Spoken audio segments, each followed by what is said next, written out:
I still wasn't satisfied with this bedroom, and I think I could do a makeover only using secondhand finds.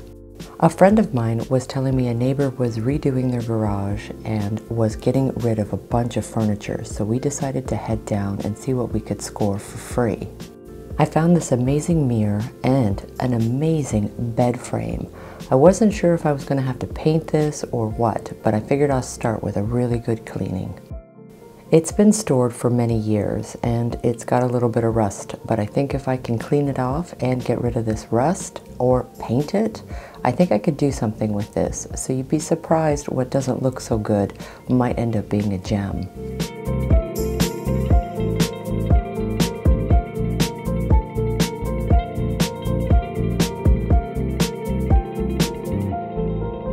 What I find with this particular bedroom, even though I've already painted it and tried to do a few things with it, is it's small. So I'm feeling that if I try with a feature wall, this should elevate the space. So I'm going to start with some barn wood that I found at Home Depot.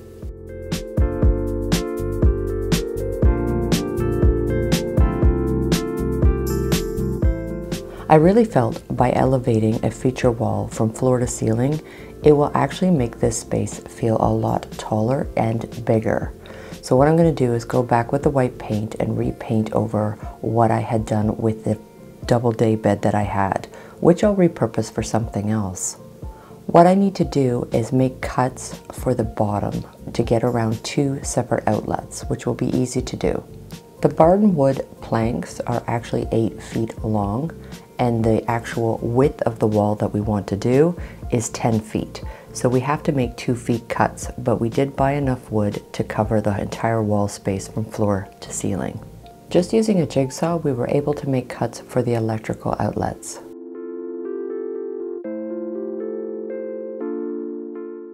Now the barn wood is actually a rough cut pine, and it's not going to be straight, so it's really important that the back wall is pretty much all one color in case there's little gaps and openings.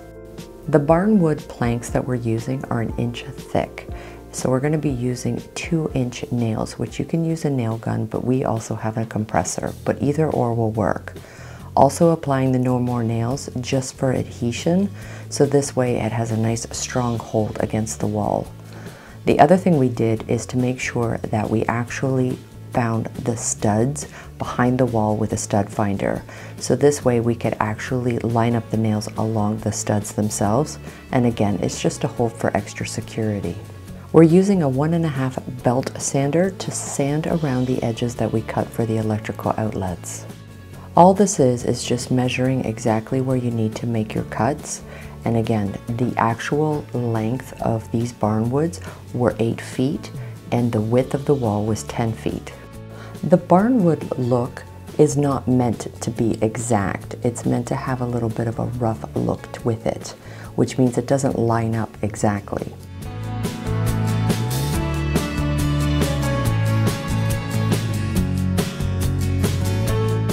If you wanted to cost cut based on buying something similar to this, you could buy a rough cut pine wood and just use a gray or white wash. Paint to water wash will give the wood a stain color very similar to what you see that we have here. So all we did was keep going up the wall with one full 8-foot plank, and then we made a cut for 2 feet and just kept going up the wall.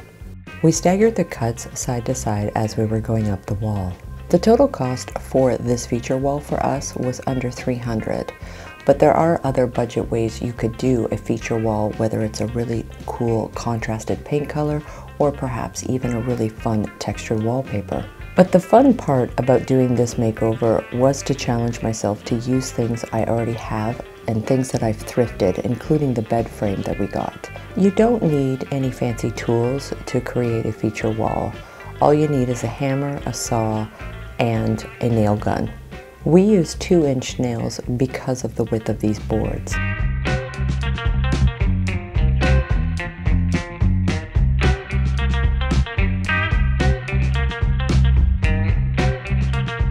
Once you've measured the height and the width of your wall, all you're going to do is measure out how many actual board planks you'll need.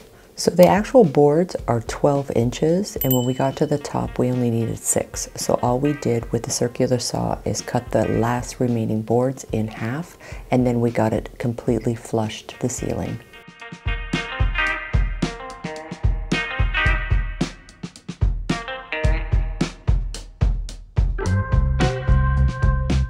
So I'm going to use a couple of degreasing and probably even some SOS pads, and I am going to scrub this frame, and I'm going to be using a few buckets of soapy water and scrub pads to get this clean. Sometimes what looks to be somebody else's garbage, if you just actually clean it really well, you would actually be really surprised what you can find when you go diving for secondhand finds. I was pricing out for a new frame, as this was the style and particular bed frame that I kind of was looking for. So when I found out that this was available and it was free, I was quick to pick it up. I figured it was going to take a little while to clean it really well. It took me an entire afternoon to clean out this entire bed frame. But it is a huge cost savings, and I actually really like the frame, so it was worth the labor. I started the whole frame with a Zeb degreaser. Once I did that, I washed it all down with dish soap. I also used SOS pads, and then I washed it again with regular dish soap to remove all the crud, all of the dust, and all of the surface rust that was starting on the frame itself. If you come across a project like this and you're still not having much success, the other alternative is the CLR. But if I couldn't get any of the rust off and it was still in pretty rough condition, my next alternative would have been to paint it.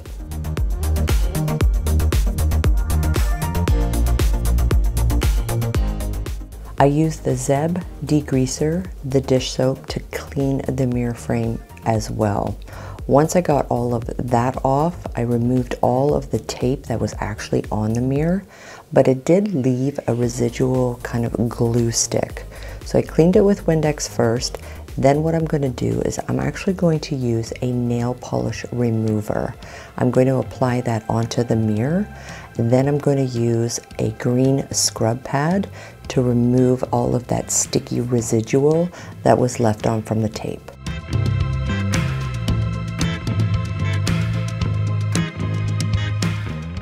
Everything took quite a bit of elbow grease, but it was totally worth it.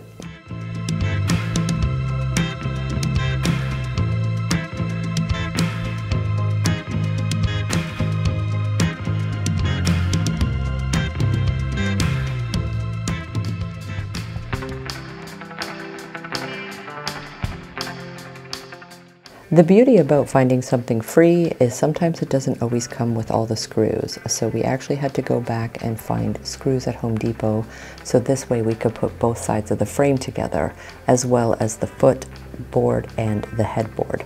But once we did, we got it all together.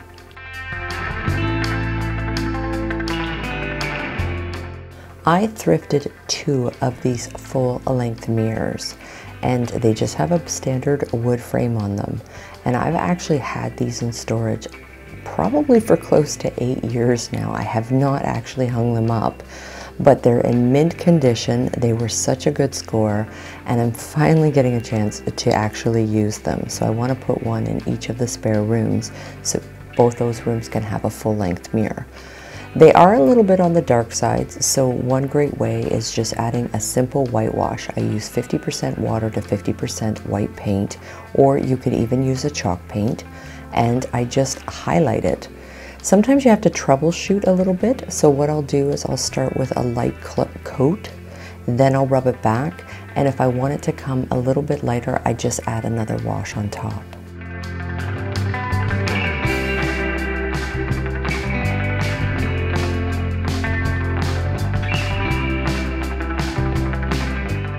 So I have an old thrifted vase, I have an end table that I've done at least 2 other makeovers on, and I have old picture frames that'll be perfect for this bedroom. So I'm going to use up what I have, and I love French linen, and this is the chalk paint. So what I'm going to do is I'm just going to put a base coat. And because I already have done a couple of makeovers on this, that's kind of the beauty with chalk paint. You can just literally paint over any other chalk paint that you've done in the past because you want to upcycle or repurpose a piece for a different room look. I think I bought this little end table, I think 2 years ago, for like $20 on the Facebook Marketplace, and it's such a sturdy little piece. I'm gonna go and let this dry, and in the meantime, I'm actually gonna flip this vase upside down, and I'm gonna use a graphite chalk paint. So it's like a really dark gray, if not a black. And I'm gonna put lots of texture, which it already has from previous coats of paint. And I'm just gonna apply with every which way, lots of brush strokes, because I'm actually going to highlight this once it's dry. I really love that matte finish with the chalk paints, and it's super thick. I only put one coat on the vase as well as the dresser. But if you have no paint and it's a fresh project, sometimes you might need 2 coats. But what I am going to do with the graphite is I'm actually just going to put a bunch of white wax. Once I apply the white wax, and I like to put it on every which way with a wax brush. If you don't have a wax brush, no big deal. You can use a lint-free cloth as well. The other alternative, if you don't want to use white wax or you don't have any, is actually just to use a white wash. And I just really want to give it an old, faded, worn look. Something that helps with the textures, that's why I wanted to make sure I had lots of brush strokes, and this is why I like to paint with the brush going every which way. What it's going to do is it's going to make the paint have a lot of different direction, so when I go to put in a paint wash, or in this case white wax, it's got something to sit inside. So I'm just using lint-free shop towels, so this way there's no residual left behind when I'm wiping back all of the white wax. The other thing I like to do is lots of circles with the wax, so this way it's not looking like it's going in one direction. The beautiful thing about using white wax, or if you wanted to use a white wash, is if you feel you've gone a little too much, you can always go back to the base color. Just use the base color brush that you started with and just lightly stipple around your project. I have a huge collection of picture frames, and I'm finding ways that I can upcycle frames that I already have, but they're so easy to find in thrift shops. So I'm going to use the Rust-Oleum Painter's Touch. This is a sheen black paint. I'm going to apply 2 coats very lightly all around the frame and just let it completely dry. When I started with the frame project, I decided that I really liked it, so I think I'm actually going to make 4 of them. And one of the nicest ways to make simple art for around a spare room is use old calendars. I have a calendar I love. I love the paper, I love the design. It's very simple, it's very calming, it's beautiful. I love the actual prints that are in the calendar. So this is a great way that you could just cut them out and put them in. I'm not worried about my cuts being straight, as the actual mat that's inside the frame will straighten that out. But from calendar prints, or maybe something that you see online you could print out off your printer, the same concepts will apply, but just putting in things that make your space feel warm with art pieces that you like.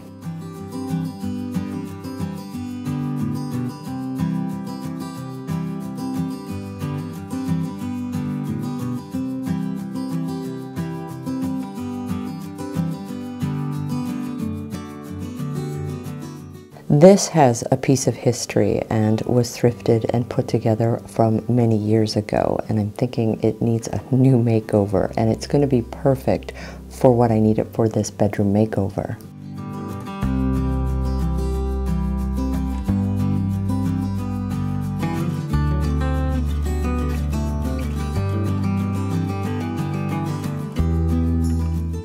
I'm going to finish that little end table, and I'm actually going to use the graphite paint that I was using for that vase as a paint wash. All I want to do is go around and actually just give the top coat of this a little bit of texture. So by adding a paint wash, all I'm going to do is use a moist lint-free cloth, so I like to use the shop towels, and I'm just going to go and dab it around. So all I'm doing is kind of muting down the actual color of the French linen, and this creates a beautiful texture and adds a little depth and character to furniture pieces. When I do furniture makeovers, I really love to create highlights and lowlights. So no matter what your color palette preferences are, this is a great way to add more depth and dimension to furniture projects. I'm doing a lot of tapping with the moist cloth, and you don't have to do that. You can actually just wipe it back if you want to just have a slight mute to it. But I like having that little bit of texture when I do the tapping with the cloth, so I'm actually not trying to remove it all. And I'm going to use the With Love furniture salve, and what this does is it actually seals the paint. This is great for wood projects as well as painted furniture projects. Once I sealed the piece with the furniture salve, I decided to go ahead after I put the hardware back on just to add a little bit of white wax to the high points and around the frame and legs. This piece has been used for many different purposes, but it's also taken its toll and its beatings. So we're just going to sand it back with a 120 grit, then use a 220 grit to smooth it all out. I used this piece to store plants on for many years, but even through our moves and just wear and tear, it's had a lot of scratches on the legs that were already previously painted. So I'm going to tidy that black paint up just using an acrylic paint and an artist brush.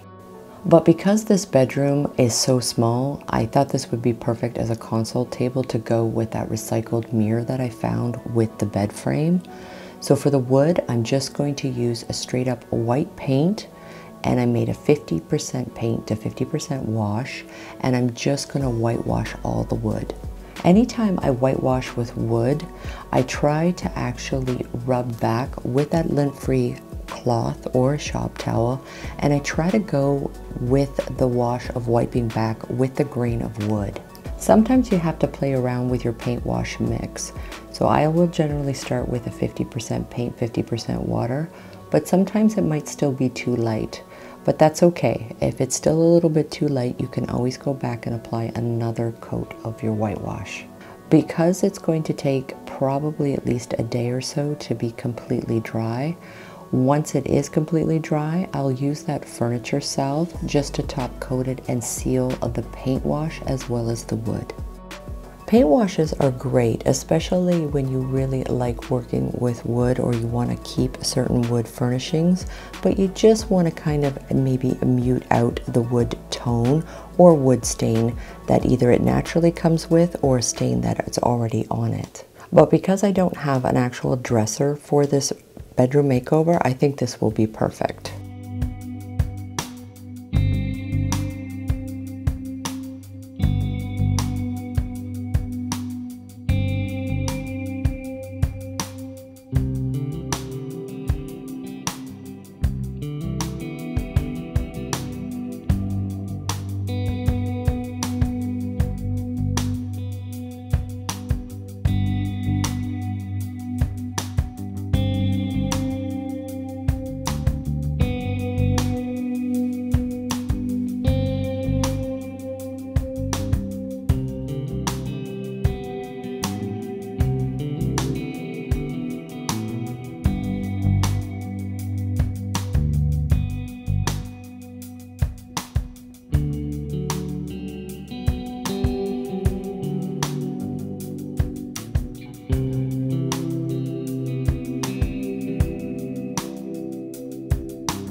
Thank you so much for joining me in this week's video. If you like this video, give it a thumbs up and don't forget to hit the subscribe button. I have so many more fun DIYs to share with you soon. Until then, take care.